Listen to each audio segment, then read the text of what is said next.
आप सभी का स्वागत है चाइल्ड कंजर्वेशन फाउंडेशन और सेवा भारती की 94वीं वेबिनार में आप सभी लोगों का हार्दिक स्वागत है। मैं अकेला ही चला था जानिबे मंजिल मगर लोग मिलते गए और कारवां बनता गया। आप सबके सहयोग से हम 100वें हफ्ते में बहुत जल्द ही प्रवेश करने वाले हैं और एक 100वें हफ्ते का जो हमारा वेबिनार होगा एक बड़े विषय पर होगा। जितने भी स्पीकर हैं सबको लेकर के एक बड़ी योजना चल रही है। अगर हम भारतीय संस्कृति की बात करें तो सनातन काल से ही वैदिक काल से ही दान की प्रथा हमारे यहाँ बहुत सर्वोत्तम प्रथाओं में मानी जाती है। और उसमें भी अगर हम देह दान या अंग दान की बात करें तो महर्षि दधीची जैसे उदाहरण हमारे समक्ष खड़े होते हैं जिन्होंने जीते जी अपने देह का दान कर दिया और उससे अस्त्र शस्त्र बनाया गया जिससे कि दुष्ट शक्तियों का विनाश किया गया। तो निश्चित रूप से देह दान की प्रथा हमारे समाज में हमारे सनातन काल से चलती चली आ रही है। भारत में कुछ आंकड़ों की बात करें वास्तव में देहदान होता क्या है तो प्रति वर्ष लगभग 5 लाख लोग हमारे इंडिया के अंदर भारत के अंदर अंग प्रत्यारोपण का इंतजार कर रहे हैं या ये कहिए कि इंतजार करते करते उनकी जिंदगी समाप्त हो जाती है। गुर्दे, फेफड़े, दिल, आंख, लिवर, कॉर्निया, छोटी आंख और यहाँ तक कि त्वचा का भी दान किया जा सकता है। आज की टेक्नोलॉजी इतनी एडवांस हो गई है कि साइंस की त्वचा का दान भी किया जा सकता है। भारत में हर 10 लाख लोगों में से 0.08 आंकड़ों पे ध्यान दीजिए, सिर्फ 0.08 लोग हैं जो कि अंगदान करते हैं। ग्लोबली अगर हम बात करें तो अमेरिका, यूके और जर्मनी में प्रति 10 लाख सिर्फ 30 व्यक्ति अंगदान करता है। स्पेन में प्रति 10 लाख सिर्फ 40 लोग अंगदान करते हैं। हमारे इतने एडवांस होने के बाद भी इसके बारे में अवेयरनेस नहीं है या ये कह लिए कि हम इतने रिलक्टेंट हैं कि अपनी बॉडी को अपने अंगों को दान नहीं करना चाहते हैं। एक व्यक्ति कम से कम 8 लोगों को जीवन दे सकता है अगर वो अपने जीवन काल में डिसाइड कर ले कि मुझे अपने बॉडी पार्ट्स डोनेट करना है। इन सारे विषयों पर चर्चा से विस्तार से चर्चा करने के लिए हमारे साथ एक बहुत ही बेहतरीन इंसान, एक बहुत अच्छे डॉक्टर और बहुत संवेदनशील व्यक्ति जुड़े हुए हैं, डॉक्टर राकेश भार्गव। आप सेक्रेटरी हैं किरण फाउंडेशन के, मेंबर चाइल्ड राइट्स ऑब्जर्वेटरी के हैं, एम्स में एंटी रैगिंग कमेटी में भी आप मेंबर हैं, CII यंग इंडियन फाउंडेशन में आप मेंबर हैं। आप स्कूल्स कॉलेजेस में लगातार गुड टच बैड टच जिसको हम पॉक्सो की बात करते हैं उस पर और बॉडी डोनेशन अंगदान के ऊपर लगातार सेमिनार्स करते रहे हैं और अवेयरनेस करते रहे हैं। सर मैं बड़े सम्मान के साथ आपको आमंत्रित करता हूं, आज का जो विषय है अंगदान के ऊपर अपनी बात रखें। कुछ जरूरी सूचनाएं हैं, एक सूचना मैं दे दूं, उसके बाद 2 मिनट का समय हमारे IT सेल लेंगे, कुछ हमने क्रिएट किया हुआ है। हमारे अध्यक्ष जी जुड़े हुए हैं इस पैनल पे। अध्यक्ष जी ने स्वेच्छा से अपनी आंखें दान करने का निर्णय लिया है, आप तक वो सारे फॉर्म हम जल्दी भेज देंगे। मैंने भी अपनी आंखें दान करने का निर्णय लिया है और भी जितने लोग भी जो भी बॉडी पार्ट डोनेट करना चाहते हैं एक फॉर्म के माध्यम से हम आपसे संपर्क करेंगे। वो फॉर्म भर के आप लोग हमें भेज दीजिएगा और हम आपसे राकेश सर के थ्रू कांटेक्ट करेंगे और प्रयास करेंगे कि अगर आज 36 लोग जुड़े हुए हैं तो कम से कम 20-25 लोग इसमें अपने बॉडी का कुछ न कुछ पार्ट डोनेट करें। हमारे साथ एक और भी बहुत सम्मानित सदस्य राजीव जी भाई साहब जुड़े हुए हैं, हम उनकी स्टोरी जानेंगे इसके बारे में। तो मैं चलता हूँ ज्यादा समय न लेते हुए डॉक्टर राकेश भार्गव की तरफ। भार्गव साहब ओवर टू यू। सर जी नमस्कार। नमस्कार सभी का बहुत बहुत धन्यवाद। कृपाशंकर जी आपका भी, आपने एक हमें अपने मिशन के साथ जोड़ा जिसमें आप लोग रेगुलर एक्टिविटी करते हैं। तो आज हमारा सौभाग्य है कि हम आपके साथ जुड़ रहे हैं। और जैसे अंगदान के विषय में आपको सर ने थोड़ा सा जानकारी तो सर ने बता ही दिया है आंकड़े में। मैं एक छोटा सा प्रेजेंटेशन के माध्यम से कुछ दिखाना आपको स्लाइड्स दिखाता हूँ जी।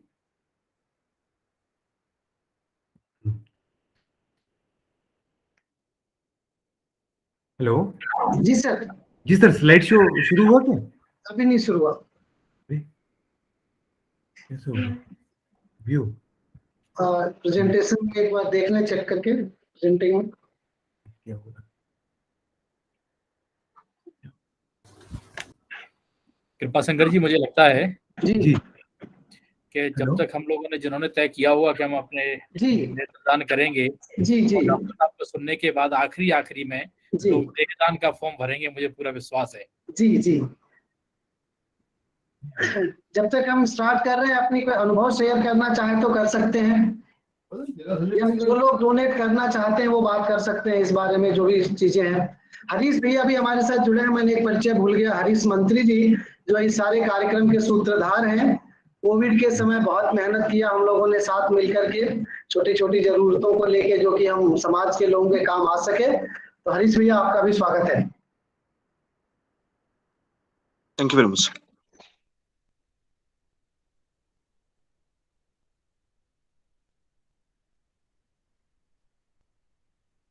अनिल जी आप बाय द टाइम हमारे जी हाँ भाई साहब, बाय द टाइम हमारी जब तक हमारे स्पीकर्स की लिंक कनेक्ट होती है, एक जरूरी इन्फॉर्मेशन आपको अभी कृपा शंकर जी, भाई साहब जी के आज ऑर्गन डोनेशन पे हमारा वेबिनार होने जा रहा है।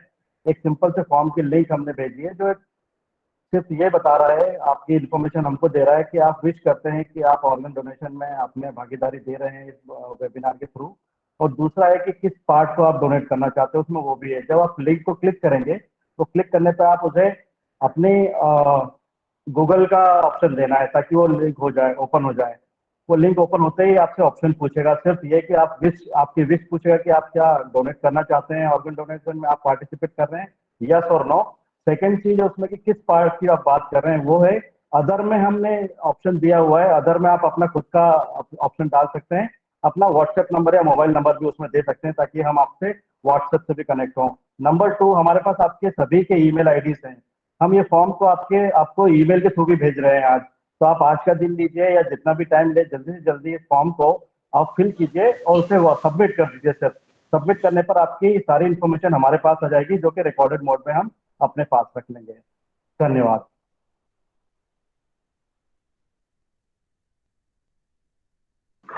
हरीश भैया आप बात कर सकते हैं जब तक डॉक्टर साहब जुड़ते हैं। Okay, so very good afternoon everyone, and that is the best part कि 94 जो आप कर रहे हैं, मतलब the most difficult part is, sir शायद जुड़ चुके हैं सर और स्लाइड शेयर भी हो चुका है। तो जी जी, over to you Rakesh sir, doctor Rakesh.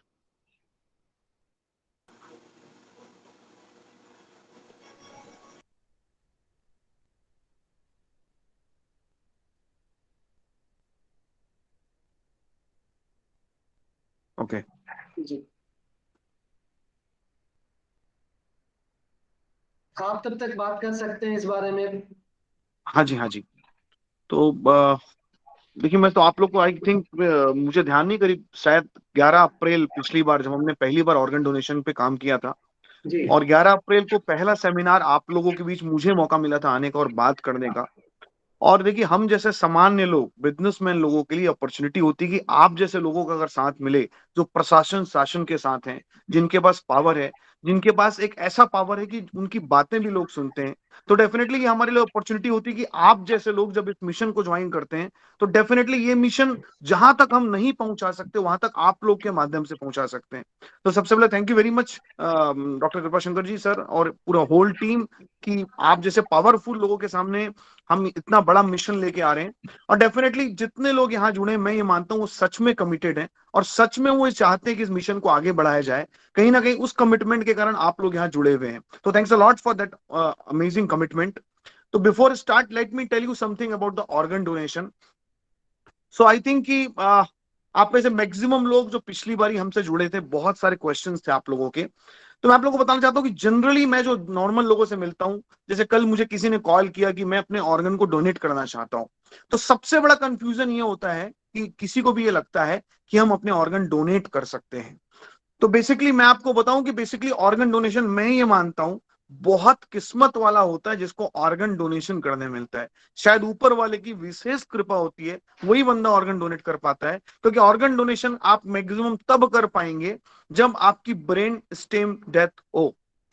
Brain stem death का मतलब ये है कि आप में से मैक्सिमम लोग जानते होंगे, हमारी जो डेथ होती है वो दो तरीके से होती है। एक होता है कार्डियक डेथ, एक होता है brain stem death. Cardiac death मतलब जब आपका हार्ट चलना बंद हो जाता है और हार्ट जो ब्लड को पंप करना बंद कर देता है, तो उससे जो डेथ होती है, दैट इज कार्डियक डेथ। एक डेथ वो होती है जब आपका हार्ट तो काम कर रहा है लेकिन आपके ब्रेन पे आपका ब्लड नहीं जा रहा है, और उस कारण से आपका आपका हार्ट ब्लड सब जगह पहुंचा रहा है, आपके बॉडी के सब पार्ट पे, ब्रेन को छोड़ के। उसके बहुत सारे रीजन होते हैं, डॉक्टर राकेश भार्गव बहुत डिटेल में आपको बताएंगे। तो that is called brain stem death. जब भी बीएसडी होती है, तो आपके सारे पार्ट, सारे ऑर्गन्स को चूंकि ब्लड मिलता रहता है, ब्लड मिल रहा है मतलब उनको उसका खाना मिल रहा है, मतलब उनको वो चीज मिल रही है जिससे वो जिंदा रह सकते हैं। तो जब भी आपकी बीएसडी डेथ होती है, आप वो सारे पार्ट को डोनेट कर सकते हैं और आपका हर एक पार्ट हो सकता है किसी ना किसी के काम आए। मैंने मेरे लाइफ में अभी आपको लेटेस्ट मैं आपको बताऊं, 1 या 1.25 महीना पहले आप आई थिंक प्राउडली सेड कि भोपाल में एक ऑर्गन डोनेशन हुआ and doctor Rakesh Bhargava was the sutradhar of that. A big clap for the doctor Rakesh Bhargava. अभी एक एग्जैक्ट 1.25 महीना पहले आप लोगों ने सुना होगा कि भोपाल में ग्रीन कॉरिडोर बना। एक पुलिस वाले जिसने एक सेमिनार अटेंड किया था, अपनी मम्मी का डोनेशन किया, उस कारण से 4 या 5 लोगों की जान बची। तो this is the most live example. तो पिछले कोविड 2 साल कोविड के बाद अभी लेटेस्ट में ऑर्गन डोनेशन हुआ है। तो मैं चाहूंगा कि ये one of the best way है जो वापस से भोपाल रिचार्ज हो गया इस न्यूज के साथ, और वापस से जितने लोग ऑर्गन डोनेशन के लिए काम कर रहे थे उनके अंदर वापस नई एनर्जी आई कि चलो फिर से चालू हुआ। तो ये भी लेटेस्ट न्यूज है जो मैंने आपको बताई। सेकंड, बहुत सारे कंफ्यूजन होते हैं हम लोगों को। जैसे कुछ लोग बोलते हैं कि भाई मैं कर पाऊंगा नहीं कर पाऊंगा, मैं डायबिटिक हूं। कल परसों की बात है, मेरे किसी रिलेशन वाले ने बोला I want to donate but मैं डायबिटिक हूं, क्या मैं डोनेट कर सकता हूं? फिर कल या मतलब ऐसे बहुत सारे क्वेश्चन। कभी कोई कॉल करके बोलता है कि सर मेरे को ये वाली डिसीज है, क्या मैं कर सकता हूँ? कभी बोलता है सर मेरे को ये वाली प्रॉब्लम है, क्या मैं कर सकता हूँ? या मेरे यो मोतियाबिंद है, या मेरे को आंखों से कम दिखता है, क्या मैं डोनेट कर सकता हूँ? ऐसे बहुत सारे क्वेश्चन आते हैं। मैं आप सब रिस्पेक्टेड लोगों से एक बात बोलना चाहता हूँ, हम अपना इंटेंशन अच्छा रखें, हम रेडी हो डोनेट करने के लिए। जो भी उस समय जिस भी ऑर्गन की जैसी कंडीशन होगी और ऊपर वाले की विशेष कृपा होगी, अगर सही कंडीशन में होगा तो अपने आप ही डोनेट हो जाएगा। हमको इतना सोचने की जरूरत नहीं है। मुझे तो लगता है हमें सब कुछ डोनेट करना चाहिए। वो टाइम पे कौन सा ऑर्गन किस कंडीशन पे है, किस कंडीशन पे निकाला जा रहा है, ये डिसाइड करता है कि वो आपका ऑर्गन किसी के काम आएगा या नहीं आएगा। तो मुझे तो लगता है आंख बंद करके हमको सब कुछ डोनेट करना चाहिए। बात रही डायबिटिक है तो डोनेट कर सकते हैं या आप कर सकते हैं, ये सब मिथ है। आप बिल्कुल आप डोनेट कर सकते हैं। आपकी किडनी का उस समय हो सकता है कि वो किया जाए कि भाई किडनी कितनी काम करी, कितना परसेंट ये एक्टिव है, और उसके हिसाब से वो किसी को ट्रांसप्लांट की जाएगी या किसी और को दी जाएगी। तो this is the basic myth जो बहुत सारे लोगों के पास होता है। इनफैक्ट बाय द टाइम, जब तक डॉक्टर साहब मुझे लगता है कि जब तक आई थिंक कुछ टेक्निकल ग्लिच है, तो let me come up with the, मतलब अगर हम आप जब तक ना लोगों के डायरेक्ट क्वेश्चन सॉल्व करें तो मुझे लगता है सबको उसके आंसर मिल जाएंगे, अगर जब तक डॉक्टर साहब नहीं आ रहे हैं। सर आ गए हैं डॉक्टर साहब, आ गए हैं जी। अच्छा, over to you sir, over to you. Sir मेरा वो स्लाइड्स वो चल नहीं रहा है प्रेजेंटेशन, मैं ऐसे ही जानकारी दे देता हूँ उसके बारे में, है ना सर? तो जैसे कि सर ने शुरुआत बताया, आंकड़े वगैरह बताए थे, तो जैसे ही अपने ये भी बात की कि कम से कम 8 से 10 लोगों को हम नया जीवन दे सकते हैं। आजकल जैसे कुछ चीजें आप हर समय के साथ और भी चीजें बढ़ती जाती हैं, जैसे अब यूट्रस बच्चेदानी भी ट्रांसप्लांट होने लगी है, तो हैंड्स का ट्रांसप्लांट भी होता है, लेग का भी हो जाता है, शरीर के बहुत सारी मतलब एक व्यक्ति 30-35 लोगों को भी कुछ ना कुछ मदद कर सकता है। क्योंकि जब स्किन डोनेट होती है तो एक स्किन जो है वो लगभग एक व्यक्ति का स्किन डोनेशन, त्वचा दान, वो 7-8 लोगों को भी, उसमें 10 लोगों को भी मदद कर सकता है। इसी तरह कॉर्निया में भी जैसे पहले होता था कि पूरा कॉर्निया बॉल निकाली, उसमें कॉर्निया लिया और ट्रांसप्लांट कर दिया, आजकल उसको स्प्लिट करके एक व्यक्ति के नेत्रदान से 3-4 लोगों को भी रोशनी मिल सकती है। और जो नेत्रदान के बारे में जैसे जो मतलब धारणा रहती है ना कि मेरा मोतियाबिंद का ऑपरेशन हो गया तो मैं कैसे करूंगा, या कोई तो मेरा उसमें एक कहना है कि कोई भी व्यक्ति वो अगर उसको मोतियाबिंद का ऑपरेशन हो चुका हो या वो जन्म से अंधा हो, पर अगर उसका कॉर्निया इंटेक्ट है तो भी उसका और नेत्रदान हो सकता है। जैसे रक्तदान के बारे में तो हम सभी लोग बहुत कुछ जानते हैं, लेकिन एक जैसे भोपाल में कुछ जगह डेंगू का टाइम जब होता है, प्लेटलेट की बहुत हाहाकार होता है कि प्लेटलेट चाहिए, एसडीपी सिंगल डोनर। तो उस एक व्यक्ति हर 13 दिन में अपना प्लेटलेट डोनेट कर सकता है। उसमें जो जैसे हम रक्त दान करते हैं तो वो ब्लड निकल जाता है 15 मिनट में, और वो रक्त निकलते हैं और वापस में थोड़ा टाइम लगता है, लगभग 45-50 मिनट। वो पूरा ब्लड हमारा विड्रॉ होता है, वो प्रोसेस होता है, उसमें से प्लेटलेट निकलती जाती है और रक्त हमारा ब्लड हमारे शरीर में वापस उसी समय चला दिया जाता है। तो इस तरह से हम प्लेटलेट का डोनेशन तो हर 15 दिन में भी कर सकते हैं। और जब भी आप कभी भी रक्तदान करते हैं, कोई भी सरकारी कैंप वगैरह होता है, तो उसके बदले में हम 6 महीने तक अगले वो उस कार्ड वहां से मिलता है हमें, तो उस कार्ड को दिखा के आप 6 महीने तक अपने किसी भी रिलेटिव के लिए वो वहां से ब्लड वापस भी ले सकते हैं। अब हम आते हैं देह दान पे। अच्छा, ब्लड डोनेशन जो है वो 18 से 65 साल के बीच में होता है, वजन 45 से ऊपर होना चाहिए, हीमोग्लोबिन लगभग 12 के ऊपर, ये बेसिक चीजें हैं उसके लिए। और देह दान, जैसे कुछ लोगों को रहता है डर कि वो देह दान करेंगे फिर उस पर चीरा फाड़ी होगी, डॉक्टर लोग सीखेंगे, डिसेक्शन करेंगे। तो कई लोगों को रहता है कि सर हम जैसे एक डॉक्टर करमबेल करते यहीं पे भोपाल में थे, तो उन्होंने लिखित में दिया था मुझे जब प्लेज फॉर्म भरा कि मैं अपने हड्डियों का दान भी करना चाहता हूँ। जैसे चौबे जी ने बताया कि दधीची ऋषि ने अपना हड्डियों का दान किया था, तो वैसे हड्डियों का दान भी आजकल हो सकता है। आप देह दान ना करें, हड्डियों का दान भी हो सकता है। वहां क्या करते हैं, जैसे उन्होंने दधीची ऋषि ने अपनी पूरा बॉडी को मेल्ट किया, सिर्फ हड्डियां बची थी। ऐसे ही आजकल यहाँ एम्स में है, वो आपका पूरा बॉडी मेल्ट हो जाएगा और हड्डियों को उपयोग में ले लेंगे। तो हमारे पास आजकल बहुत, मतलब किसी भी उम्र में हो सकता है, 100 साल तक भी देहदान हो सकता है। अगर आपने पढ़ा हो पेपर 3-4-5 साल पहले, हमारे दोस्त थे, डॉक्टरी थे, उनका मतलब अनफॉर्चुनेटली मतलब वो डिलीवरी के लिए वहां भर्ती होना था उन्हें, और एकदम से कुछ प्रॉब्लम हुई तो उनका बच्चा पेट में, उसकी डेथ हो गई। तो फिर उन्होंने, वो मेरे साथ जुड़े हुए हैं, मेरे साथ सेशन भी करते थे 4-5 साल पहले, तो उन्होंने अपने बच्चे का मतलब न्यू जो पेट में जिसकी डेथ हो गई, मतलब पैदा होने से पहले, तो उसका भी उन्होंने देहदान किया था, जो हमने एम्स में कराया था। तो देहदान ये मतलब कभी भी किसी भी समय, रात को भी, जैसे पहले वो होता था ना कि अरे सरकारी है वो 2-3 घंटे में आएंगे, ऐसा नहीं है। तो आजकल कभी भी रात को 2 बजे भी वो अच्छा काम करते हैं, उनकी टीम आधे पौन घंटे में आ जाती है। नेत्रदान हो, देहदान हो, कभी भी हो सकता है।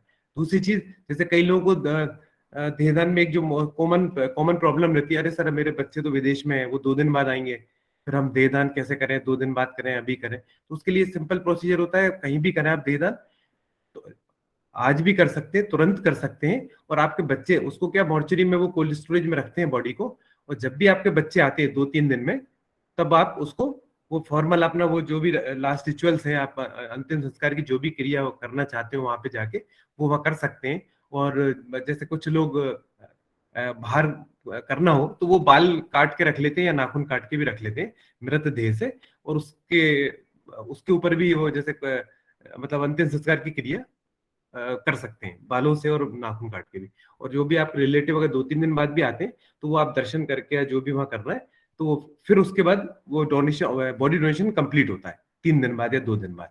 तब तक वो उनको होल्ड पे रखते हैं मॉर्चरी में, कोल्ड स्टोरेज में। तो एक तो ये तो है। दूसरा,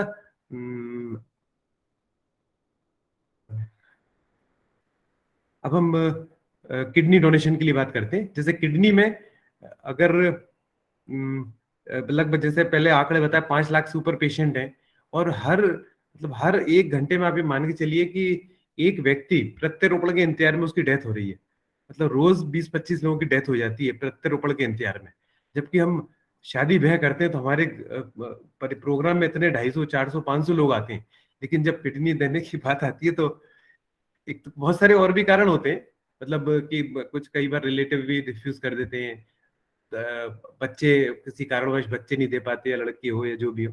पर वैसे जो हिंदुस्तान का आंकड़ा है, तो उसमें 65 से 70% जो लाइव डोनेशन होता है, मतलब उसमें माँ बेटे को देती है या महिला अपने पति को देती है। 65-70% महिलाएं हैं जो डोनेट करती है अपने परिवार में। इसमें जैसे आजकल कुछ चीजें अच्छी हो गई हैं किडनी डोनेशन में। जैसे मेरा बी पॉजिटिव है, पर मेरे परिवार में कोई देने वाला बी पॉजिटिव नहीं है, तो मैं दूसरे से चेंज कर सकता हूँ। मेरे परिवार में ओ पॉजिटिव है, मैं अपना ओ पॉजिटिव उसको दे दूंगा जिसको ओ पॉजिटिव चाहिए, और उसके परिवार का व्यक्ति हमें बी पॉजिटिव दे देगा मेरे परिवार को। तो ये चेंज, स्वाइप ट्रांसप्लांट इसको बोलते हैं। दूसरा, आजकल एक और चीज भी है, जैसे मेरे परिवार में ओ पॉजिटिव है, मेरे को बी चाहिए, तो वो दे देगा मुझे, लेकिन उसमें थोड़ा सा दवाइयों का खर्चा डबल हो जाता है, थोड़ा सा महंगा होता है, पर हो जाता है वो भी। तो किडनी में चीजें आसान हो गई हैं। और जैसे लिवर में एक और चीज होती है, अगर यूजुअली इसमें देखिए 90% जो डोनेशन होते हैं, ऑर्गन डोनेशन या बॉडी डोनेशन वगैरह, वो एक्सीडेंटल केसेस में ज्यादा होता है। जैसे भोपाल में जो जितने भी डोनेशन हुए उसमें सिर्फ 2 को छोड़ के बाकी सारे एक्सीडेंट वाले थे। लगभग सिर्फ 2 थे जो ब्रेन हेमरेज या कुछ और कारण था। तो एक्सीडेंट वाले जो होते हैं यूजुअली यंगस्टर्स होते हैं, 20-30-40 साल के, तो उनकी क्वालिटी बहुत अच्छी होती है। तो लिवर मतलब 2 लोगों को भी दे सकते हैं, अगर आपका सब फैसिलिटी हो, सुविधाजनक हो, तो वो एक लिवर से हम 2 लोगों को भी लिवर डोनेशन कर सकते हैं, उसको पार्ट में करके। क्योंकि लिवर जैसे यूजुअली जो ट्रांसप्लांट करते हैं तो यूजुअली 1/3 होता है वो, 30-40%, तो उसमें 2 लोगों को भी कर सकते हैं। जैसे अभी इंदौर से, जो मैं 4 महीने पहले इंदौर से लेके आए थे यहाँ पे भोपाल में, तो इंदौर से वहाँ रिट्रीव किया, जो भी डेड बॉडी थी वहाँ पे, उनके पास पेशेंट इंदौर में नहीं होगा, तो वहां से उन्होंने कोऑर्डिनेट किया, यहाँ से भोपाल से टीम गई और वो लेके आई। तो बस लिवर ट्रांसप्लांट में टाइम लगता है, लेकिन यूजुअली जैसे अभी जो लास्ट हुआ था, जैसे हरीश जी ने, मंत्री जी ने बताया, तो यूजुअली पेशेंट 8 से 10 दिन में ठीक होके, यूजुअली आजकल इसमें रिकवरी और प्रोग्नोसिस जिसको बोलते हैं कि मतलब ठीक होने की संभावना, सक्सेसफुल जो है, सफलता का रेट लगभग 95% से ऊपर है। बहुत कम है कि फेलियर हो, बहुत मतलब 100 में इक्का दुक्का ही पेशेंट होते हैं जिसमें किसी कारणवश फेलियर हुआ हो।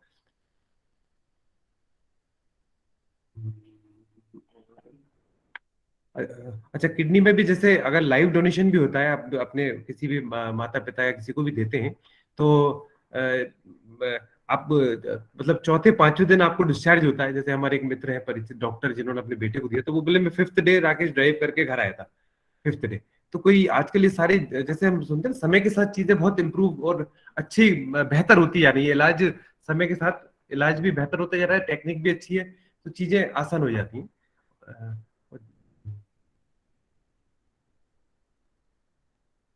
जैसे हार्ट ट्रांसप्लांट भोपाल में भी परमिशन है, लेकिन दो ही पेशेंट थे, और 2-3-4 बार मौका भी आया हमारे पास, इंदौर से भी फोन आया कि हार्ट के लिए, लेकिन वो बच्ची छोटी थी 19-20 साल की, तो उनके माता पिता ने रिफ्यूज कर दिया। और हार्ट के उसमें जरूर प्रॉब्लम आती है कई बार, कभी कभी होता है कि पेशेंट नहीं मिलता, और कभी कभी होता है कि मतलब वो वेस्ट जाता है। हालांकि भोपाल से जैसे हमने 3 बार हुआ, 2 बार बॉम्बे भेजा और 1 बार दिल्ली, तो यूजुअली जो जब भी हार्ट, जो चीज हमें ऑर्गन बाहर भेजना होता है, तो उसमें नॉर्मली जो अभी तक जो हमने यहाँ पे किया है, एक आध बारी हुआ है कि वो अपना एयर एम्बुलेंस लेके आए हैं डॉक्टरों की टीम। अदरवाइज जो रूटीन फ्लाइट होती है दिल्ली बॉम्बे की फ्लाइट, तो जैसे सुबह 6-7 बजे है, 7:30 बजे है, तो जो भी ऑपरेशन वगैरह रिट्रीवल होता है, जब अंगदान कोई करता है, तो वो उसी हिसाब से सेटल करते हैं।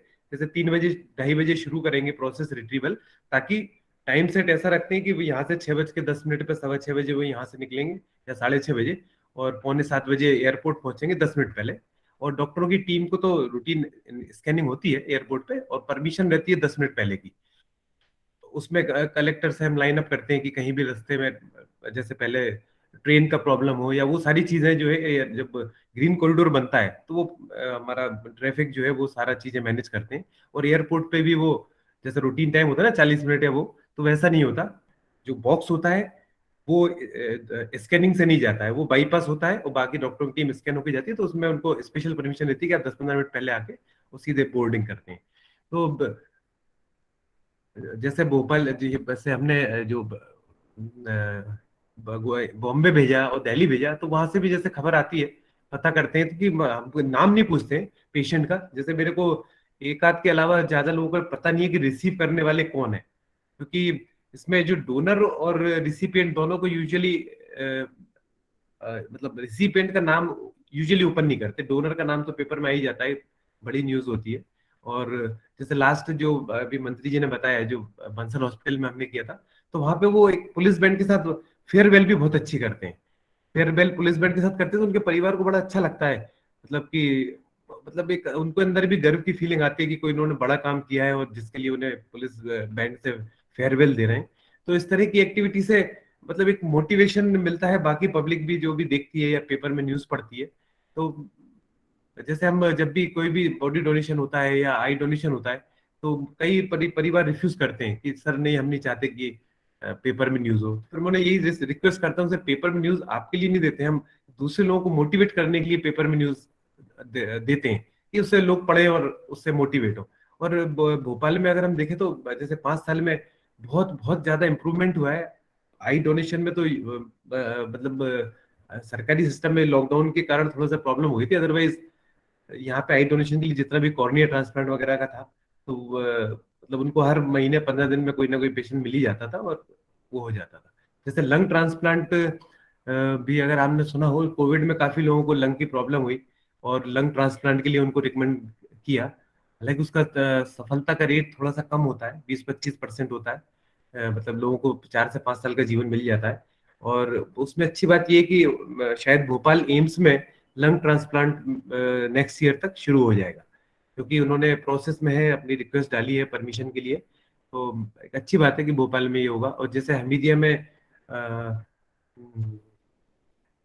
हमीदिया में जैसे किडनी ट्रांसप्लांट शुरू हुआ है, और शायद 2-3 साल में लिवर ट्रांसप्लांट भी हो, तो वो भी एक गरीब जनता के लिए मतलब अच्छी, सामान्य लोगों के लिए एक अच्छी खबर है कि कम पैसे में वहां पे होता है। अच्छा, एक और चीज मैं आपको बताना चाहता हूँ, जैसे अभी जो एक पेपर में न्यूज छपी थी ना कि लिवर ट्रांसप्लांट के लिए गरीब बच्चा है, 25 लाख का खर्चा है, फिर अगले दिन, हालांकि वो सीएम साहब ने बोला कि भाई इसका पैसा हम देंगे और आप ट्रांसप्लांट करें, उसका ट्रांसप्लांट हो गया, वो ठीक होकर घर भी चला गया।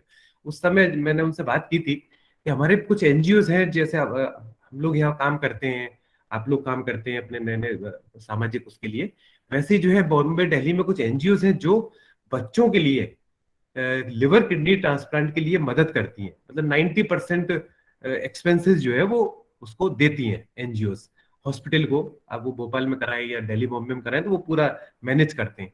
तो मतलब बहुत अच्छी बात है कि लोग मतलब गरीबों के लिए को भी इससे मदद मिल रही है, और उनको भी लगभग ऑलमोस्ट मुफ्त में ही ऑर्गन मिल जाता है कुछ एनजीओ की मदद से।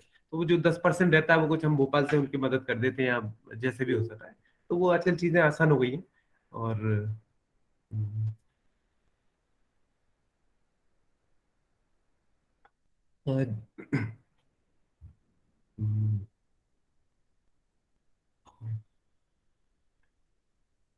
जैसे इंदौर में लगभग मेरे ख्याल से 7-8 अक्टूबर 2015 में पहला ट्रांसप्लांट हुआ था इंदौर में।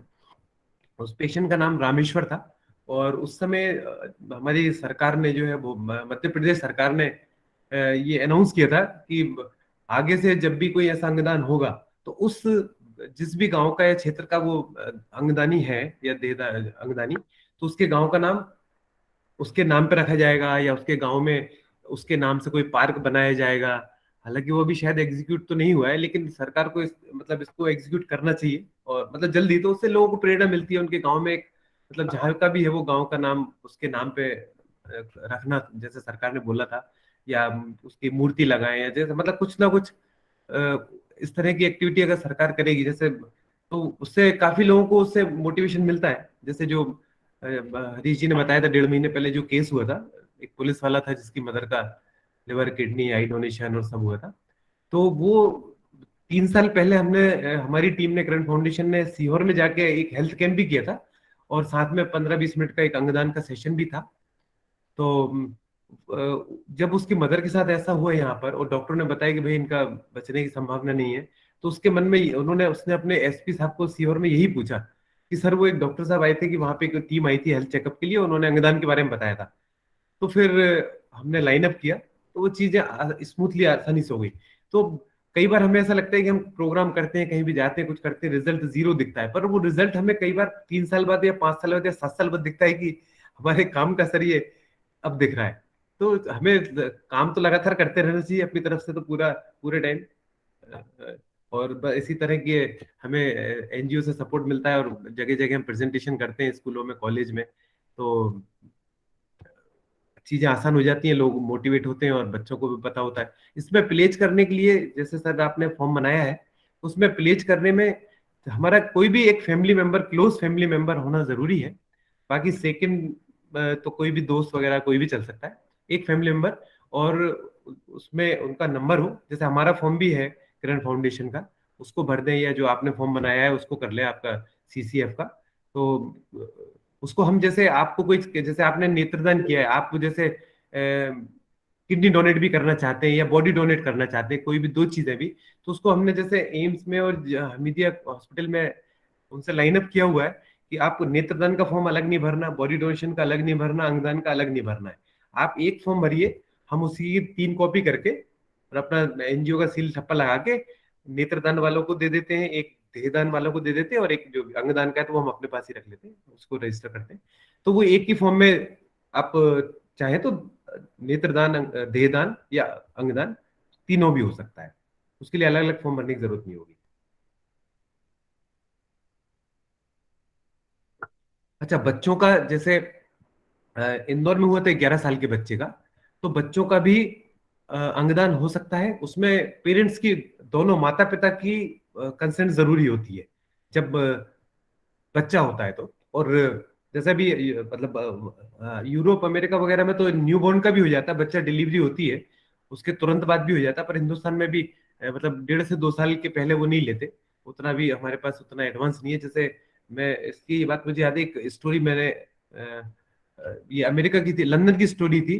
एक माँ ने जब उसको 30th लगभग मतलब 7 महीने हुए होंगे प्रेगनेंसी को, तो उसने अपना रूटीन सोनोग्राफी में उसको पता चला कि उसका बेटा जन्म तो लेगा लेकिन वो 1-1.5 घंटे से ज्यादा जीवित नहीं रहेगा। तो उसको डॉक्टर ने सलाह दी कि आप इसका एमटीपी कराएं। तो फिर वो महिला बोला नहीं ठीक है मैं अभी सोचती हूँ। 2-3 दिन उसने विचार किया, फिर वापस हॉस्पिटल आई। उसने पूरा अपना गूगल पे यूट्यूब पे देखा होगा कि अंगदान न्यूबॉर्न में हो सकता है क्या। फिर उसने रजिस्टर किया, वह डॉक्टरों से बात की और उसने उस बच्चे को 7 वीक्स मतलब लगभग 50 दिन, 1.5 महीने से ऊपर, उसने बच्चे को अपने पेट में सिर्फ इसलिए रखा कि जब उसकी डिलीवरी होगी तो उसके अंगों का दान होगा। उसके किडनी का डोनेशन हुआ था और उस बच्चे की लगभग 70 मिनट की जिंदगी थी उसमें। उसी बीच में उन्होंने वहाँ जैसे लिस्ट होती है, जैसे हमारे पास यहाँ भोपाल है तो यहाँ पे मेडिकल कॉलेज में लिस्ट रहती है आपके भोपाल में, जहां जहाँ ट्रांसप्लांट होता है तो वो रजिस्टर होते हैं, तो वो लिस्ट रहती है। तो वहां पे उनके पास लिस्ट थी, उन्होंने उन बच्चों को बुलाया। जैसे न्यू बॉर्न की दोनों किडनी, 1 साल के बच्चे को दोनों किडनी लगाएंगे तो काम चल जाएगा, क्योंकि न्यूबॉर्न की किडनी बहुत छोटी छोटी है। तो वो 1 साल के बच्चे को दी, दोनों किडनी एक ही बच्चे को लगाई तो वो 1 साल के बराबर तक हो गया। जैसे भोपाल में एक था, मतलब यूजुअली हम जैसे बोलते हैं कि एक एज लिमिट होती है। हार्ट डोनेशन जो है 50-55 के बाद नहीं हो पाता, किडनी लिवर 60-65 के बाद नहीं हो पाता, लंग्स भी। लेकिन भोपाल में एक होते जिनकी एज 78 थी और उनके किडनी डोनेशन हुआ था। तो वो किडनी का उनका पूरा जब वर्कअप किया, चेकअप देखा, तो वो दोनों किडनी एक ही व्यक्ति को लगा दी गई थी। तो दोनों किडनी मिलके एक किडनी का काम कर लेंगे। जैसे मेरा एक दोस्त भी है जिसकी बचपन से एक ही किडनी है, तो कुछ ऐसे भी होते हैं। तो तो मतलब एक एज लिमिट कुछ नहीं होती है, वो हमारे कहने के लिए एक बुकेश वो रहता है। अदरवाइज 65, 70, 75, 80 साल में भी आपके हो सकता है आपका लिवर की क्वालिटी अच्छी ना हो, किडनी अच्छी हो, आपका हार्ट की क्वालिटी अच्छी हो। हार्ट यूजुअली 65, 55, 60 के बाद थोड़ा सा डैमेज हो जाता है। लंग्स जरूर बोलते हैं 70 साल में भी काम आ सकते हैं। हार्ट में थोड़ा सा बस, अगर क्वालिटी अच्छी तो 70 में हो सकता है।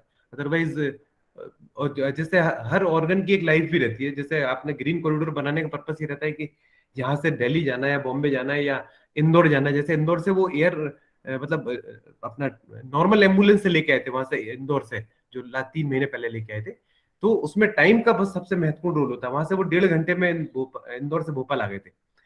टाइम, क्योंकि जैसे लिवर किडनी है तो सबका यूजुअली टाइम होता है 4-5 घंटे। हार्ट, लंग्स और लिवर, इसमें सिर्फ 4 से 5 घंटे का टाइम होता है रिट्रीव करने के बाद। अंग को निकालने के बाद एक जो सॉल्यूशन होता है उसमें रखने के बाद ले जाते हैं, तो 5 घंटे का टाइम होता है बस। किडनी एक ऐसा ऑर्गन है जिसको मतलब 48 घंटे तक भी रख सकते हैं। जैसे कभी कभी मतलब रिट्रीवल तो टाइम पे कर लेते हैं, कभी कभी जैसे किडनी के लिए क्रॉस मैच और ये इन्वेस्टिगेशन जांचों की जरूरत होती है किडनी ट्रांसप्लांट के पहले। जो भी डोनर है और रिसिपेंट है उन दोनों का कुछ जांचें होती हैं, उसमें कभी कभी टाइम लग जाता है 12-15 घंटे रिपोर्ट आने में। तो दिक्कत नहीं होती, क्योंकि किडनी तो मालूम है कि सॉल्यूशन में एक दिन 24 घंटे भी रख सकते हैं। तो जैसे रिपोर्ट सब तैयारी रखते हैं, जैसी रिपोर्ट आती है तो उसका प्रोसेस चालू कर देते हैं। अच्छा, इसमें एक और चीज होती है, जैसे जब भी जैसे पिछली बार केस हुआ जो माता जी का, पुलिस वाले की, पुलिस, तो उसमें कोविड का टाइम था। तो उस समय इतने मतलब कम से कम 10 लोगों को फोन किया, 6-7 लोगों ने रिफ्यूज कर दिया। तो यूजुअली 2 किडनी के लिए हम 3 से 4 लोगों को बुलाते हैं, जो डॉक्टरों की टीम होती है, मतलब हॉस्पिटल वाले इसलिए बुलाते हैं कि बाई चांस सिर्फ 2 किडनी है, 2 ही लोगों को बुलाएं। बाई चांस जिसको कोई प्रॉब्लम हो गई, कोई दिक्कत आ गई, तो अगला पेशेंट, हमारे पास पेशेंट नहीं है तो फिर वो किडनी बेकार हो जाएगी। तो इसलिए यूजुअली एक या 2 पेशेंट एक्स्ट्रा बुलाते हैं। हालांकि उसमें वो 8-10 हजार की जांच वेस्ट हो जाती है, पैसा 8-10 हजार, पर मतलब इतना बड़ा काम होना है किडनी ट्रांसप्लांट, तो 8-10 हजार कोई बहुत बड़ी चीज नहीं है। जैसे एक बार ऐसे ही हुआ था, 2 ही पेशेंट थे, तो वो एक पेशेंट ने रिफ्यूज कर दिया। मतलब कोई प्रॉब्लम हो गई, बुखार आ गया, उल्टी हो गई, कुछ कभी कभी इतना बड़ा ऑपरेशन के पहले कुछ ये घबराहट होना, उल्टी होना सामान्य बात है। तो फिर उसने पेशेंट ने मना कर दिया, तो फिर हमें उस किडनी फिर इंदौर हमने लाइनअप किया। वहां से उनकी तुरंत एम्बुलेंस आई, यहाँ से हमारी एम्बुलेंस गई, आष्टा में उसको एक्सचेंज किया। तो इसलिए जब भी ऐसा होता है अंगदान, ऑर्गन डोनेशन का, तो किडनी में 2 पेशेंट एक्स्ट्रा बुलाते हैं ताकि ऑर्गन वेस्ट ना हो। और सर अब बताएं सर, हरीश जी और कुछ बोलना है? Thank you sir, thank you very much. अभी हम क्वेश्चन आंसर्स बहुत सारे लेंगे। राजीव जी भाई साहब जुड़े हुए हैं। राजीव जी सुन पा रहे हैं आप मेरी बात? सुन रहा हूँ कृपा। भाई साहब, आपने अपने परिवार के 2 बॉडी डोनेट किया है, कैसा अनुभव रहा और आप क्या इस प्लेटफॉर्म पे शेयर करना चाहते हैं, हम आपसे जानना चाहते हैं। हाँ, मैं कृपा सभी से, आप लोगों से एक बहुत ये बात जरूर शेयर करना चाहता था कि पहला हमारे परिवार में 2 नहीं 3 हुए। 1990 में जब काफी कम उम्र थी, तब मेरे बड़े भाई साहब का 10 वर्षीय बेटा जो है, ट्रक एक्सीडेंट में उसकी डेथ हुई। और जब सब हम लोग हमीदिया में उसकी डेड बॉडी रिसीव करने के लिए खड़े हुए थे लोटे पेटे से, तो किसी ने मुझे कहा कि इस बच्चे की आंखें आप चाहो तो दे सकते हो, बॉडी तो काफी डैमेज है, या we are not prepared mentally कि हम बॉडी दे दें, क्योंकि भाभी हमारी बॉडी के लिए इंतजार कर रही थी। और इतना हौच पौच में हुआ, लेकिन हाँ किसी ने कहा और मैंने बड़े डरते हुए बड़े भैया से बात की और उन्होंने तुरंत अपनी सहमति दे दी। वो गवर्नमेंट ऑफिसर थे एफसीआई में, और उन्होंने जैसे ही उन्होंने सहमति दी, उस बच्चे की दोनों आंखें जो हैं किसी के काम आ गई। हालांकि हमको उन्होंने कभी बताया नहीं कि किसके हैं, भाभी देखना चाहती थी, मैं भी देखना चाहता था, पर वो बच्चा जाते जाते 2 आंखें दे गया 1990 में। ये एक पहला ऐसा था ये जो एपिसोड परिवार में जो सबको हिला गया था। हमारे परिवार में 4 भाइयों में इकलौता बेटा था वो, और उसकी आंखों से देखने की जो चीज रही, वो सबने बहुत, एक कहते हैं ना सुगंध सी, एक ऐसी सुगंध जिसको सबने महसूस किया। उसकी माँ को भी बहुत आराम मिला, जीवन भर उस दुख से मुक्ति हुई, लेकिन सभी ने इस बात को मतलब बड़ी गरिमा से लिया और बड़े बड़े दिल से इसको स्वीकार किया था उस समय। उसके बाद अभी 2 साल पहले मेरे छोटे ब्रदर हैं डॉक्टर संजीव जैन, उनकी वाइफ की कैंसर से डेथ हुई, डॉक्टर वंदना की। उनके फादर भी प्रिंसिपल हैं फॉरेस्ट कॉलेज एजुकेशन से, पढ़ा लिखा परिवार है, सीए और डॉक्टर्स का। और उसने, ब्रदर ने जब मुझे बोला कि यार ये, इसने बोला था मुझे कि मेरा शरीर दान कर दो, तो हम लोगों ने आनंद फानन में डिसीजन लिया, एम्स को फोन किया, सारी टीम को बात की, ये लोग टच में थे ऑलरेडी पहले से भी। तो जब वो शरीर को उनके लेके गए और वहां पे छोड़ने, तो एक अजीब सी चीज थी। कुछ लोगों ने रोका कि भाई आप अंतिम संस्कार नहीं करोगे तो ऐसा होगा, कुछ मेरे दूसरे सभी समाजों में होता है, ब्राह्मण होते हैं, मेरे ब्राह्मण दोस्तों ने मना किया, अभी भी वो चीजें हैं। बट अच्छी बात ये थी कि मेरे ससुर साहब जो हाईकोर्ट जज रहे हैं वो 80 साल के, पिताजी मेरे 94 साल के, और उसके वंदना के फादर प्रोफेसर साहब जो खुद 80-82 साल के हैं, कैंसर पेशेंट है। तुरंत उन्होंने कहा इससे अच्छा कोई काम हो ही नहीं सकता। तो हमने जब उनकी बॉडी वहां लेके हम लोग एम्स गए ना, तो मैंने एक अजीब सी चीज ये महसूस की कि आप जैसे शरीर जब अपन जलाते हैं किसी का ना, तो एक बहुत बोझिल टेंशन 3-4 दिन तक खोपड़ी में रहता है, जैसे हम अपने किसी अपने को फूंक के आ गए या जला के आ गए, और मतलब तकलीफ रहती है। लेकिन इस चीज में मैंने महसूस किया कि हम लोग सब हंसते हुए गए, हंसते हुए आए। उनके नाखून और वो बाल जो उन्होंने दिए, बड़ा सम्मान किया उन लोगों ने, एक सर्टिफिकेट दिया तुरंत उन्होंने, एम्स वालों ने, और थोड़ी सी एक छोटी सी गेट टुगेदर हुई, सारा परिवार साथ में था। और जो फील हुई वो ये फील हुई कि हमने अपनी उसको, छोटे ब्रदर की वाइफ को खोया नहीं है, वो है, कहीं है, मतलब उसकी एहसास आज भी यही बना हुआ है कि उसकी उपस्थिति हमारे यहाँ पे है। लेकिन जब जला के आते हैं उनका अंतिम संस्कार करके, तो फिर हमेशा ऐसा लगता है कि माँ गई, बहन गई है, नहीं कुछ इस तरह की चीजें। तो ये बहुत बड़ा डिसीजन इन लोगों ने लिया, अखबारों ने भी बहुत उसको छापा, बीएसएस कॉलेज में थी वो प्रोफेसर। तो ये वाले एपिसोड से फिर उसके बाद हमारे यहाँ से करीब करीब 12-15 लोगों ने अपने, क्योंकि हम लोगों ने फिर क्या किया कि पुण्यतिथि के दिन आपके जैसे डॉक्टर साहब जैसे लोग, एक ऑर्गेनाइजेशन में नाम भूल रहा हूँ, वो लोग पुण्यतिथि के दिन हम उनको, जब अपन पुण्यतिथि जिस दिन अपन तीसरा करते हैं, उस दिन वो लोग खुद आते हैं। उसी दिन वो जब ये उठावना होता है, उस दिन उठावने से पहले वो आपके जैसे आपने वक्तव्य दिया, ऐसे वो सबसे बात करते हैं। बड़ा अजीब सा लगता था समाज में, बट ये होने लगा है और सारे लोग बड़े ध्यान से सुनते हैं। और उस दिन हरदा के 12-15 लोगों ने फॉर्म भर दिया कि नहीं यार हमको करना है बॉडी डोनेशन, हमको जो काम आ जाए अंग को ले लो। इसी प्रकार तीसरा किस्सा हमारा 2 साल पहले, मेरी फैमिली फ्रेंड है, फैमिली फ्रेंड क्या घर ही है, डॉक्टर ज्योत्सना गुर्जर, अभी शायद आ गई होंगी लाइन पे या मैंने बोला था, अगर आ जाती हैं तो उनसे शेयर करवाएं। उनकी माँ का डिसीजन हमने तुरंत लिया। तो उनकी माँ ने कहा यार मेरा क्या करोगे तुम लोग? तो हमने कहा तुम किसी काम की नहीं हो, मजाक में, तुम तो बहुत हल्की फुल्की हो, तुम्हारा कोई काम नहीं आने वाला। उन्होंने कहा नहीं, देख लेना कुछ काम आ जाए। तो ये उनका एक लास्ट स्टेटमेंट था और सोते में वो चली गई। तो उनको हम एम्स में छोड़ के आए।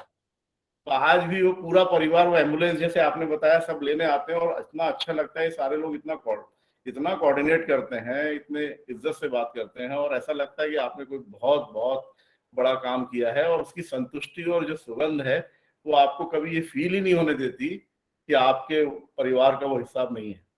ये 3 एपिसोड मेरे घर में हुए। अगर डॉक्टर ज्योत्सना ने ज्वाइन किया तो जरूर वो आपको बताएंगी। उनके परिवार के 12 लोगों ने उसी दिन, उठावने के दिन, फॉर्म भर दिए, क्योंकि वो प्रक्रिया हमने चालू कर दी कि जिस दिन उठावना होगा सारे लोग, आप जैसे लोग आके बोलेंगे या कृपा अपनी तरफ से बताएंगे इसकी महानता के बारे में या इसके त्याग के बारे में, तो लोग ऑटोमेटिकली मोटिवेट होते हैं। तो ये बस ये है कि मैं आपको यही कहूंगा, आपको लगेगा नहीं कि आपके घर का व्यक्ति अलग है। मतलब आपसे अलग हो गया। तो ये मेरे साथ में मेरे वार्डन जुड़े हुए हैं जो हमारा अक्षर ज्ञान विद्यापीठ चलाते हैं, उनके बारे में बताऊंगा। रामेश्वर सेन, ये हमारा एक गरीब बच्चों का विद्यापीठ हम लोग चलाते हैं, उसके वार्डन है। इन्होंने 86 टाइम्स तो ब्लड दे दिया। ये लड़का कुछ भी कर सकता है, मुझे नहीं लगता कि ये आगे चल जाएगा। तो रामेश्वर आप हैं वहां पे? ये अभी उन्होंने ज्वाइन किया था, तो वो 86 टाइम, तो अभी 35-36 की उम्र है, दे चुका है ब्लड, दे चुका है। साल में 4 बार दे सकते हैं। हाँ, मतलब उसका 86 हो गया। कल उसने मुझे बताया था कि सर मेरा 86 टाइम हो गया। तो हमारी जो स्काउट की टीम है, नेशनल टीम है, ये रामेश्वर है ऑलरेडी। रामेश्वर जी, आपका परिचय करा रहा था मैं। जी सर। ये हमारे वार्डन है। रामेश्वर जी, हम आपसे जानना चाहेंगे आपको लगता कैसा है ब्लड डोनेट करने के बाद? 86 टाइम्स, मतलब ये कोई छोटी बात नहीं होती है। तो कैसा महसूस होता है आपको? सर काफी अच्छा लगता है। जब मैं रक्तदान करता हूं तो मेरे को लगता है मेरा परिवार का एक सदस्य और जुड़ गया मेरे साथ। मेरा जो रक्तदान होता है उससे खून का रिश्ता जो बनता है लोगों का, केवल जरूरी नहीं कि हमारे माँ बाप के द्वारा ही हमारे शरीर के अंदर ब्लड आता हो। कभी कभी ऐसी आवश्यकता पड़ जाती है कि लोगों को जरूरत पड़ती है, कभी एक्सीडेंट के माध्यम से, कभी कभी बीमारी के माध्यम से। तो जब ये ऐसी स्थिति बनती है तो लगता है कि हमने एक परिवार को और जोड़ दिया, वो हमारा खून का रिश्ता इससे जुड़ जाता है। बहुत अच्छी बात कही आपने, खून का रिश्ता जुड़ जाता है। और भाई साहब ने जो बात कही, राजीव जी भाई साहब ने, एक बहुत ही सुंदर एहसास होता है। इस सब चर्चा को हम आगे बढ़ाएंगे, कुछ प्रश्न उत्तर भी लेंगे। हमारे अध्यक्ष डॉक्टर राघवेंद्र शर्मा जी भी जुड़े हुए हैं। सर, हम चाहते हैं कुछ आप इस पे अपनी बात रखें। फिर कुछ लोगों के मैसेज मेरे पास बहुत भावुक कर देने वाले मैसेज आए हैं, आपके उद्बोधन के बाद मैं पढ़ूंगा। जी भाई साहब। जी राघवेंद्र जी भाई साहब,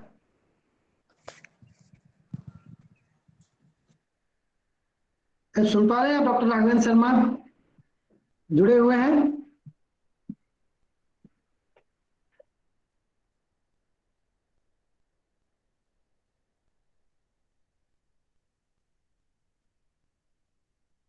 नहीं दिख नहीं रहा भाई।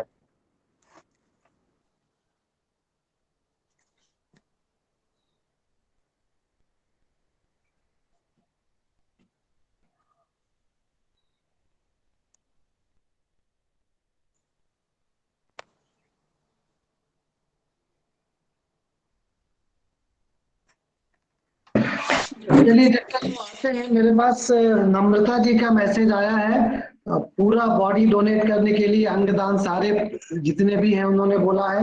सुनीता जी का मैसेज आया है कि मैं भी अपना बॉडी डोनेट करना चाहती हूँ। बल्कि सुनीता जी ने तो आज सुबह मुझे कॉल भी किया था कि सर आज का ये जो वेबिनार है इसके ऊपर तो इसके क्या प्रक्रिया होती है। सुनीता जी जुड़ी हुई हैं, अगर आप तो आप अपनी बात रखें और जो भी आपके मन में डाउट हो आप पूछ सकती हैं। जी सुनीता जी। जी सभी को मेरा नमस्कार। जी सभी को मेरा नमस्कार। जी नमस्कार। सर मैं एक्चुअली मैं पिछले 1 साल से प्लान कर रही हूँ बॉडी डोनेट करने के बारे में, और मुझे एक प्लेटफॉर्म की आवश्यकता थी और सीसीएफ के माध्यम से मुझे प्लेटफॉर्म मिला है कि मैं अपनी बॉडी डोनेट कर सकूं। 20 अप्रैल को मेरा जन्मदिन भी है और मैं चाहती हूँ कि मैं इस जन्मदिन के अवसर पर जो है ये चीज करूं। ठीक है, मैं आपको 20 तारीख से पहले जी सर, कैसे मदद कर सकते हैं इनकी? मैं 20 तारीख को आपको सर्टिफिकेट दे दूंगा डोनेशन का। जी जी, बहुत बहुत धन्यवाद सर जी, और बहुत बहुत उसमें आप धन्यवाद। बॉडी डोनेशन नहीं, देखिए बॉडी डोनेशन में तो सब कुछ आ जाता है, ऑर्गन भी सब कुछ, तो इसलिए हमने जो फॉर्म बनाया उसमें टिक ऑल, मतलब सब कुछ दान करना है, ये वाला जी मतलब ऑप्शन सबसे अच्छा होता है। क्योंकि हमें मालूम जी नहीं होता कि जब हमारी डेथ होगी 50 साल बाद, जब भी, तो भी हमारी क्या पोजीशन होगी, हम हरिद्वार की या केदारनाथ की सुनामी में खो जाएंगे कि नहीं खो जाएंगे, या क्या कंडीशन होगी, कहाँ होंगे। तो जो भी ईश्वरी कृपा होगी तो वो हम डोनेट कर पाएंगे उस टाइम पे। जी सर, मेरा भी डाउट यही है कि मैं अभी 40 इयर्स की हूँ, और अब जब तक मेरी नेचुरल डेथ होती है तब तक मेरी बॉडी के कितने ऑर्गन ठीक ठाक रहेंगे, ये बहुत आवश्यक चीज है। कि अभी तो मैं फुल बॉडी डोनेट करने के बारे में सोच रही हूँ, लेकिन हो सकता है कि 50 साल 60 साल या जब तक मेरी नैसर्गिक मौत होती है तब तक बॉडी में कितनी चीजें सही सलामत रहती हैं जो दूसरों को जीवन दान देती हैं। सर एक और चीज पूछ रही थी, अगर एक्सीडेंटली किसी की डेथ होती है तब क्या कॉम्प्लिकेशंस आती हैं डोनेशन के टाइम में? एक्सीडेंटल डेथ में, जी हाँ देखिए, एक्सीडेंटल जो डेथ होती है उसमें यूजुअली बॉडी डोनेशन हो नहीं पाता। जी इसलिए नहीं हो पाता कि बॉडी डोनेशन यूजुअली उसमें नहीं हो पाता है एक्सीडेंट जी वाली जी डेथ में, क्योंकि उसमें विसरा विसरा सब पोस्टमार्टम होगा, सब निकाल लेते हैं, तो फिर वो उसके काम की नहीं होती। लेकिन उसमें सबसे ज्यादा अंगदान, नेत्रदान, त्वचादान वो एक्सीडेंट केस में ही होता है, ओके। एक्सीडेंट में ही। तो मतलब एक्सीडेंट में अगर डेथ होती है किसी भी व्यक्ति की और हम जी उसकी जी फैमिली से बात करें तो भी हम उनके बॉडी के कुछ पार्ट्स डोनेट कर सकते जी हैं? जी जी जी, सब कुछ, बहुत सारे पार्ट होते हैं, जी जी सब कुछ डोनेट हो सकता है, हाथ पैर सब कुछ हो जाता है उसमें। जैसे जी जैसे कोची में एक डॉक्टर अयंगर हैं जो हैंड ट्रांसप्लांट करते हैं, 10 साल पहले से कर रहे हैं। अब तो खैर बॉम्बे में भी शुरू हो गया है हैंड ट्रांसप्लांट, फिंगर ट्रांसप्लांट, तो बहुत सारी चीजें हो जाती हैं। जी, बहुत बहुत धन्यवाद सर। Thank you sir. कृपा कृपा डॉक्टर ज्योत्सना गुर्जर ने ज्वाइन कर लिया है, जिन्होंने अपनी मदर को हम लोग एम्स में दान करके आए थे। डॉक्टर ज्योत्सना, तेरा आपका स्वागत है भाई। कृपा को जानते ही हो आप? हाँ, थैंक यू भैया। हम आपसे आप सुनना थोड़ा सा चाहेंगे शेयर। कैसा, आपके अनुभव शेयर करिए दीदी। आ, जैसे अभी भैया ने मुझे जोड़ा इसमें अनुभव के लिए, तो मेरे लिए भी ये बहुत मतलब अलग अनुभव था उस समय, क्योंकि इसके बारे में हमेशा सुनते थे कि देह दान या अंगदान के बारे में हम पढ़ते आते थे, सुनते थे। मेरी माँ जो थी वो करीब 5वीं तक पढ़ी थी, बहुत पुराने ग्रामीण क्षेत्रों से। लेकिन ये कह लीजिए कि खाली पढ़ना ही मतलब सब कुछ नहीं होता, वो अपने आप में जो एक वैचारिक उनमें परिवर्तन था, वैचारिक सोच समाज के साथ चलने की थी, वो बहुत ज़्यादा थी। इसका उन्होंने बाकायदा उदाहरण पेश किया है कि उनको ये लगता था कि बार बार उनका ये कहना होता था हमेशा कि मेरी बॉडी को जरूर डोनेट करना। और कई बार हम लोग मजाक में परिवार में, हम उनके 3 बच्चे हैं, 2 भाई मेरे और एक मैं खुद थी, हम तीनों बच्चे उन पे कई बार मजाक में हंसते भी थे कि माँ तुम्हारी बॉडी को कौन लेगा। यही सोचते थे हम कि इतनी दुबली पतली थी कि हम मतलब बहुत बार ये इस चीज़ को एक मजाकिया माहौल होता था, और वो कहीं ना कहीं इस चीज़ को लेकर बहुत सीरियस थी। उनके दिमाग में हमेशा रहता था कि मेरी बॉडी को डोनेट किया जाए। और आप देखिए कि जिस दिन ये घटना उनके साथ हुई है, मेरी माँ का देहांत, तो उसके कुछ दिन पहले ही हम डाइनिंग टेबल पर बैठे हुए थे और उन्होंने बहुत सीरियस मूड में मुझसे ये कहा कि मुझे कुछ हो जाए तो मेरी बॉडी को तुम लोग डोनेट कर देना। तब शायद हम लोगों ने भी उसको गंभीरता से लिया कि हाँ, इनके दिमाग में कहीं ये बात है कि इस चीज़ को डोनेट किया जाए। उसके तब तक शायद बहुत जगहों पर पेपर और न्यूज़पेपर्स और मीडिया के द्वारा धीरे धीरे खबर भी हम लोगों को मिलने लगी थी, पढ़ने में आने लगा था कि आजकल लोग बॉडी डोनेट कर रहे हैं और उसका वास्तव में लाभ मिलता है। समाज में बहुत सारे ऐसे लोग हैं जिनको उन अंगों की ज़रूरत होती है, और अगर वो मिल सके तो कोई बुराई नहीं है। ऐसी सोच के साथ जब उनका 10 मार्च को देहांत हुआ, तो उन स्थितियों में पहले तो हम खुद भी एकदम समझ नहीं पाए कि क्या किया जाए, क्योंकि जब घर में घटना घटती है और अपना कोई जाता है तो एकदम दिमाग काम करना बंद हो जाता है। तभी हमारे बड़े ब्रदर के एक मित्र हैं संदीप शाह करके, उन्होंने धीरे से ये बात कही कि क्या माँ की बॉडी डोनेट करना चाहोगे। एकदम से हम तीनों को याद आ गया कि हाँ, उन्होंने अपने बारे में ऐसा बोला था। मेरे दोनों मामा जो वो भी गांव से तब तक आ चुके थे। यहाँ हम तीनों का निर्णय से ज़्यादा हमारे जो बड़े परिवार में थे, चूँकि मेरे फादर नहीं थे तो मेरे चाचा और ये लोग थे, और दोनों मामाओं से पूछना भी ज़रूरी था, क्योंकि सामाजिक एक उसमें कहीं ना कहीं बहुत बड़ी अभी भी वो है कि मतलब बॉडी का अंतिम संस्कार होना बहुत ज़रूरी है हिंदू रीति के हिसाब से। तो ऐसी स्थिति में हम तीनों भाई बहन तुरंत राजी हुए, लेकिन सबसे पहले जब हमने अपने माँ से बड़े ब्रदर जो थे हमारे बड़े मामा, उनसे पूछा, मुझे आश्चर्य हुआ, मुझे लगा कि वाकई ये फैमिली मतलब वैचारिक सोच से बहुत आगे है इस बात को लेके। सॉरी, मैं शायद थोड़ा सा इमोशनल हो गई। जैसे ही हमने अपने मामा से बात की, उन्होंने एक बार में तुरंत हाँ कर दिया इस बात को लेकर कि हाँ बिल्कुल उसकी इच्छा थी, और वो क्या, जब मैं जाऊंगा तो मेरी बॉडी भी डोनेट करना।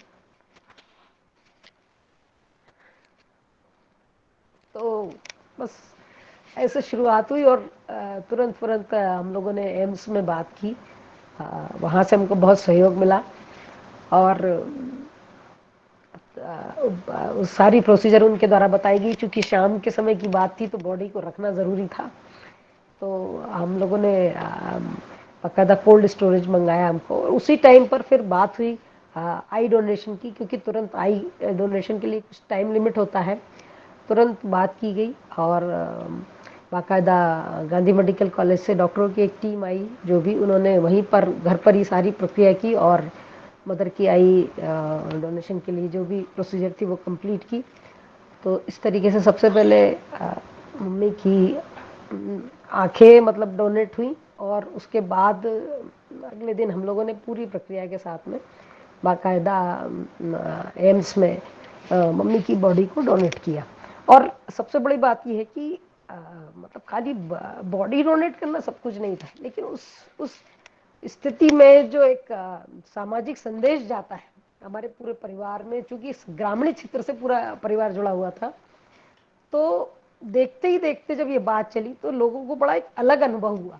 मतलब जब हम बॉडी छोड़कर आए एम्स में, तो जो एक ऐसा बोला जाता है कि मतलब मैं कभी किसी के अंतिम संस्कार में शामिल नहीं हुई हूँ, महिला होने के नाते हमारे यहाँ ये सामाजिक वो रहता है, पर अपने दोनों भाइयों से सुना था कि वहां से जब निकलते तो एक सर में एक अजीब सा भारीपन रहता है।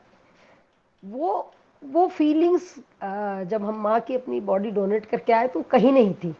ऐसा लग रहा था जैसे हम उन्हें छोड़ के आए हैं, वो अब भी हमारे साथ है। वो जो भारीपन या एक अलग तरीके की फीलिंग थी वो कहीं नहीं थी। अब इसमें बात आई कि जो हमारी प्रक्रिया रीति रिवाज होते हैं उसके लिए, तो बाकायदा जब हमारी बात हुई उसमें, तो उन्होंने हमको माँ के थोड़े से बाल दिए थे कि आप जो भी आपका आगे का प्रोसीजर होता है, प्रक्रिया एक रीति रिवाज के अनुसार, उसको इसके द्वारा कर सकते हैं। तो उसे हमने बाकायदा संभाल कर रखा, और उनकी इच्छा थी कि बाकायदा हम बद्रीनाथ में जाके उस चीज़ को करें। हमने वो बद्रीनाथ में जाके किया। लेकिन जब हम वहाँ से लौटे तो काफ़ी लोग, करीब 200 से ज़्यादा लोग उस दिन मौजूद थे इस पूरे प्रक्रिया में एम्स तक। तो कहीं ना कहीं सबको ये चीज़ बड़ी अलग लगी, और ऐसा लगा कि वास्तव में हम क्यों अपने बॉडी को इस तरीके से अंतिम संस्कार के उसमें क्यों नहीं किसी को दान देकर, बच्चों के पढ़ने के लिए या किसी के अंग दान देकर उससे किसी का भला हो। तो देखते ही देखते ये स्थिति हुई कि मेरे यहाँ से करीब करीब 10 फॉर्म तो 2-4-8 दिन के अंदर ही, जो उनका 10वां वो उसके पहले ही भर गए थे। और हर व्यक्ति ने बोल के रखा है कि जो गांव पर है उन्होंने ये जानकारी ली कि अगर गांव में ये चीज़ होती है तो हम उसको कैसे वो कर सकते हैं। इस संबंध में एम्स से हमारी बात भी हुई थी। उन्होंने कहा था आप सिर्फ जैसे ही कोई घटना होती है आप हमें सूचित कीजिए, हम कोल्ड स्टोरेज है उसकी पूरी व्यवस्था हम बताएंगे आपको कैसे करना है। और ये चीज़ मेरे जो कजिन थे उनके द्वारा गांव में पहुंची, और अब तक गांव से भी करीब करीब 25 से 40 फॉर्म तो भर चुके हैं। और सारे बुजुर्ग लोग और उन सबका ये मन है कि कहीं हम भी अपनी बॉडी को डोनेट करें। और मतलब आप इसका एक उदाहरण देखिए कि जो मेरी छोटी चाची हैं, उनने ये तक बोल दिया कि मेरे बच्चे करना नहीं चाहे तब भी मैं तुम तीनों को बोल के जा रही हूँ कि तुम तीनों मेरी बॉडी को डोनेट करोगे। तो ये एक बड़ा सामाजिक मतलब संदेश जाता है इस चीज़ से कि हाँ, ये सब बातें आज होना बहुत ज़रूरी है, और अगर ये होती हैं तो हम समाज के हिस्से बनते हैं। आज जो ज़रूरत है, जो लोगों को इस चीज़ से वंचित हैं, शायद इस तरीके से हम कुछ मदद कर सकें और उनका एक हिस्सा बन सकें। इसका दूसरा उदाहरण जी बहुत बढ़िया दीदी। इसीलिए कहते हैं कि कोई चलता पद चिन्हों पर कोई पद चिन्ह बनाता है। तो आप जैसे लोग हैं जो समाज को दिशा दे रहे हैं, बहुत अच्छा लगा। थोड़ी देर के लिए पूरे एक माहौल एक सेंसिटिव हो गया था, तो कुल मिला करके बहुत अच्छा लगा। भाई साहब के साथ हम हमेशा आपके बारे में चर्चा करते रहते हैं। जी आज सत्र को आगे बढ़ाते हुए हम हैंड रेज किया हुआ इंदु वैद्य जी ने। इंदु जी आप अपनी बात रखें, जी फिर प्रकाश जी की रिक्वेस्ट लेंगे। इंदु जी जी जी सर, नमस्ते भाई साहब। अपनी बात रखें। सभी को मेरा नमस्कार। मैं दमोह जेजीबी से। सर मैं भी अपना अंगदान करना चाहती हूँ सर, तो उसके लिए क्या प्रोसीजर रहेगा, कैसा रहेगा? तो मैं ये आपका जानकारी डिटेल आज चैट बॉक्स में आप नंबर डाल दीजिए। हमारी आईटी टीम के जो अनिल जी हैं आज मॉनिटर कर रहे हैं। आप सभी के पास जितने लोग भी जुड़े हैं सबको ये मेल मिल जाएगी एक इसके लिए आज। और जी जी भाई जी प्रकाश जी जी भाई आप साहब, कुछ तो कहना उसको चाह रहे हैं? जी उसको फिल करके मुझे आपको सबमिट करना है सर। हम आपसे संपर्क कर लेंगे। आपका नंबर आ गया होगा हमारे पास, नहीं तो आप चैट बॉक्स में नंबर डाल दीजिए। जी जी भाई साहब, आपके पास है मेरा नंबर। जी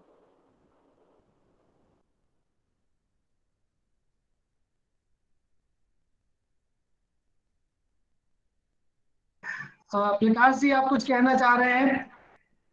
प्रकाश जी, प्रकाश जी प्रकाश जी बोलिए, आप अपनी बात रखें। अनम्यूट करिए।